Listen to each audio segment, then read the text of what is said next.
Antonio Gramsci, 1891–1937, was an Italian philosopher, political theorist, journalist, and revolutionary, and one of the founders of the Italian Communist Party. His work had a profound influence on 20th-century Marxist thought, particularly in the areas of culture, politics, and social theory. Gramsci's most famous work is the prison notebooks, Quaderni del Carcere, written between 1929 and 1935 during his imprisonment under Mussolini's fascist regime. These texts represent a unique combination of philosophical, political, and historical reflections, distinguished by their analytical depth and innovative contributions to Marxist theory. Historical and political context. The prison notebooks were written under conditions of severe political repression. After Mussolini and the Fascist Party came to power in Italy, Gramsci, as an active communist leader, was arrested and sentenced to 20 years in prison. The prison environment restricted his physical freedom but did not impede his intellectual activity. In these conditions, Gramsci developed ideas that later became fundamental to understanding the role of culture and ideology in society. This period in Italian history was marked by deep social and economic transformations, industrialization, the growth of the labor movement, the crisis of liberal institutions, and the strengthening of fascist ideology. Gramsci observed these processes both as a scholar and as an active participant, attempting to understand how revolutionary change could occur in society and how public consciousness influenced political developments. Key ideas in the prison notebooks. 1. Hegemony. One of Gramsci's central concepts is that of hegemony. He argued that power is not maintained solely through coercion or state force, but primarily through cultural and ideological influence. Hegemony is the ability of a social class to shape the worldview and values of society so that they are perceived as natural and common sense. In this sense, the capitalist class maintains power not only through economic and political dominance but also by controlling cultural institutions such as schools, churches, the media, and the arts. Gramsci emphasized that revolution requires not only the seizure of political power but also the transformation of cultural and ideological dominance. 2. Intellectuals. Gramsci developed the idea of the distinction between traditional and organic intellectuals. Traditional intellectuals see themselves as independent from social classes and consider their knowledge universal. Organic intellectuals, by contrast, are closely connected to a particular social class and serve its interests, helping to shape cultural hegemony. A central task of revolutionary movements is to cultivate organic intellectuals capable of expressing the interests of workers and peasants and influencing societal consciousness. 3. Revolution and civil society. Gramsci stressed the role of civil society as the sphere in which ideology and cultural norms are produced. Unlike the state, which maintains power through coercion, civil society operates through consent and persuasion. To achieve revolutionary change, it is necessary to act within this sphere, reshaping cultural and moral values. This expands the understanding of revolution beyond purely political struggle, transforming it into a process of cultural and ideological transformation. 4. Philosophy of praxis. Gramsci integrates Marxist analysis with a philosophy of praxis.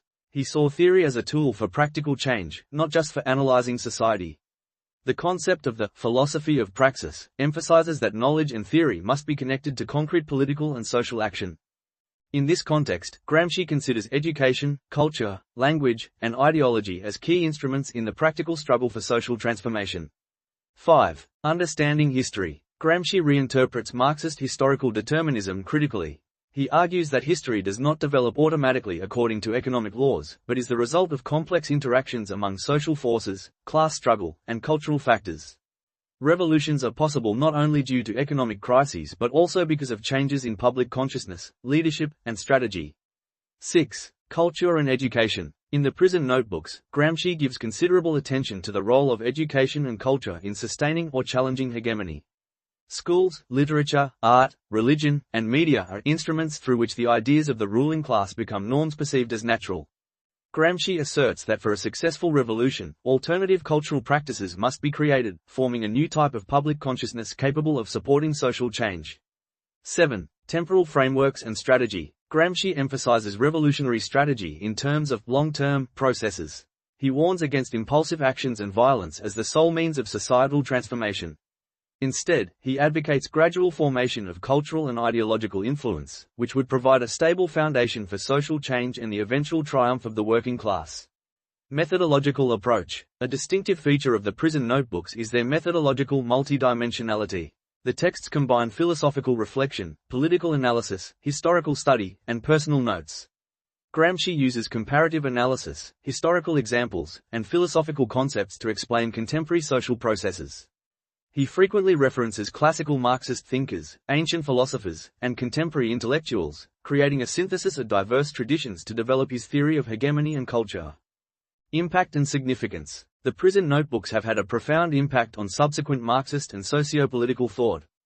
Gramsci's ideas about hegemony, the role of intellectuals, and the cultural strategy of revolution inspired countless scholars and activists worldwide. His work is particularly valuable for understanding how power and social structures are maintained not only through force but also through culture, ideology, and collective consciousness. Gramsci also influenced the development of cultural studies, sociology, and political theory. The concept of hegemony became a key analytical tool in Western Marxist thought and in post-colonial studies. His ideas are applied in the analysis of media, education, political propaganda, and identity formation. Contemporary relevance. Today, the prison notebooks remain highly relevant for analyzing modern society. In the context of globalization, media industries, and information technology, issues of cultural hegemony, media influence, and public consciousness are particularly significant. Gramsci's insights help us understand how cultural and ideological mechanisms sustain power in both democratic and authoritarian states, as well as strategies that social movements can use to challenge existing structures. Conclusion. Antonio Gramsci's prison notebooks are not only a political and philosophical work but also a profound analysis of human nature, society, and power. The book opens new perspectives on understanding social processes, emphasizing that revolution is impossible without cultural and ideological engagement and the formation of new public consciousness. Gramsci demonstrates that the power of ideas and culture is as important as economic and political authority, and that sustainable social change requires a comprehensive approach linking theory and practice. Thus, the prison notebooks remain an essential source for studying Marxist theory, social philosophy, and political strategy. They offer a unique perspective on how knowledge, culture, and ideology can shape society and contribute to both the maintenance and transformation of existing power structures.